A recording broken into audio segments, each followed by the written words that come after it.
Mon actualité, c'est un bouquin qui s'appelle Palais-Poutanne. D'abord, c'est tout ce que j'ai écrit, parce que ça fait jamais que quelques années. Et puis, il y a Palais-Poutanne, qui était une opération sur laquelle je ne vais pas revenir parce qu'elle a été très médiatisée, parce qu'elle n'a jamais eu lieu, mais qu'à travers le livre, elle finit par avoir lieu. Donc, c'est l'idée qu'il y a la construction d'une conversation entre les communautés descendantes d'esclaves et descendantes d'esclavagistes qui est extrêmement importante, qui doit absolument avoir lieu pour qu'on avance. Je ne sais pas ce que ça va donner cette conversation, mais il faut qu'elle ait lieu. Il faut qu'on arrête de mettre la poussière sous le tapis et puis de sortir des étendards quand on en a besoin, etc. Et pour qu'on arrête de vivre entre la haine, le déni et puis le laxisme.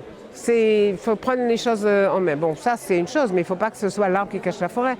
Là, il y a 4 jours, je viens de mettre le point final à un roman qui s'appelle Ponguédon, qui raconte l'histoire d'une amitié entre petite bourgeoise de Fort-de-France centre-ville dans longtemps, et puis un gars de la rive droite, parce que la rive droite c'est un endroit formidable d'expression de ce que nous sommes, la rive droite, le Vassor à Fort-de-France. Donc ça y est, j'ai mis les pieds dans le pays, j'ai fait le tour, j'ai fait plein de romans, des trucs bizarres, des machins, et puis là maintenant je suis dedans.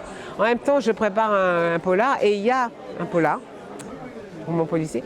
Et puis en même temps, j'ai terminé un bouquin qui va faire couler de l'encre, mais je ne sais pas quelle encre ça va faire couler, parce que je l'ai écrit avec une musulmane d'identité, on va dire. Comme moi, je suis d'identité catholique. On n'est pas des pratiquantes. Et on a sorti les deux Maries, c'est-à-dire Marie-Madeleine, donc Marie la repentante, la pute, en fait, tout ce qu'on veut, et puis Marie la Vierge.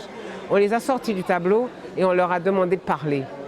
Et ce qu'elles ont à dire va secouer à la fois les hommes, le monde, l'humanité, et est extrêmement féministe. Voilà. Et on a du mal à trouver l'éditeur. Ah ben ouais, parce que c'est touchy.